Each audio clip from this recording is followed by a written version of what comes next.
Let's continue our election coverage now. This morning we speak to a sitting member, a member for just over 3 years. He's 53. He's married with 3 children. Good morning, West Douglas MHK Chris Thomas. Tell me, first of all, why exactly do you want to throw yourself back into this? The same reason as I started, to make public policy better for people. What are your priorities on a constituency level then? We've still got issues with potholes and pavements. That can only be addressed with structural reform, because we've got 100 billion pounds of local roads inside Douglas, probably. We don't exactly know. Isn't that the role of local commissioners, It's councillors, though?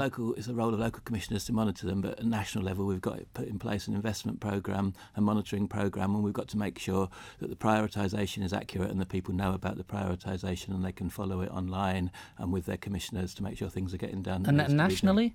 Nationally, we've got to rebalance the finances, and we've got to bring people to be more sure about their politics and their politicians. How well do you think the current administration has handled the major challenges of the last 5 years? There are some good things, like discrimination has been handled better now than it has been for 10 years, because we've got the DDA in process, we've got the Equality Bill through the Legislative Council.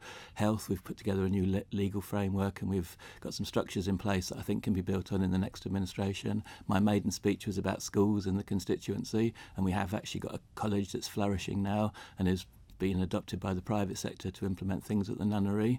So they're all good things. In emergency services, we made a lot of progress through to create what we call blue light services by consolidating the location of appliances and actually working together better. But what about the major social and political issues that lie ahead? And we know what they are. How do you envisage tackling them? I'm talking, obviously, Brexit. I'm talking public sector pensions. I'm talking public finances here. Yeah, well, in the debate on public sector pensions last week, both sides were actually much closer together than is publicly accepted and known about as yet. So, for instance, there was general acceptance that there are 2 issues. There's the stability of the public sector pension, which is a good thing to have a public sector pension. There's a consensus that needs to be funded sustainably going forward. There's consensus about the fact that we've now got a separate legacy issue that's got to be dealt with. Also, there's consensus that in actual fact, people who are expecting pensions, expecting them and they want them and they think they've been promised them, and let's hope we can fulfil our promises, but it's fragile. Can you do better? Because these are issues which aren't going away,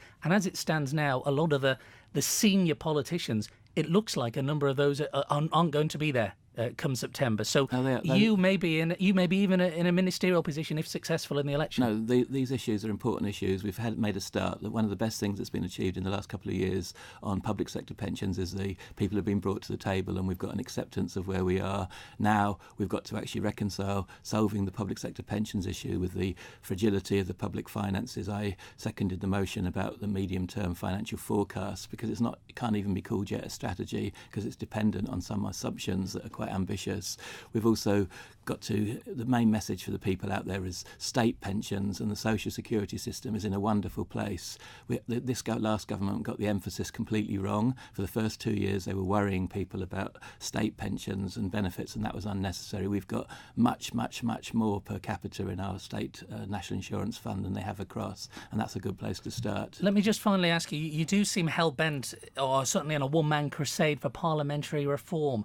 There's no great clamour for this, is there, on the doorstep there? I mean, there are far more important issues to discuss, yet you seem here every month we have a motion or we have a question to try and get things changed. It's not important on the scheme of things, is it? For the last 6 months, I have actually had a systematic approach, because in essence we've got a great opportunity. We have actually got more focus on the way that Parliament's organised than we've had before, and we've now got the Lord Lisfane inquiry with us probably in a week or so's time, and so therefore we have informed opinion. We have the potential to make the changes, and I'm hoping that Tynwald steps up to the mark and does reform itself. And I've got to say, my Orange and Purple manifesto was very important to me in 2013, and it's a 7-year plan, and in that time we need to actually make the committee system work better and various other aspects. Well, we'll see if it's successful this September. Chris Thomas, West Douglas, thanks for your time this morning. Thank you very much for the interview, James. Thank you.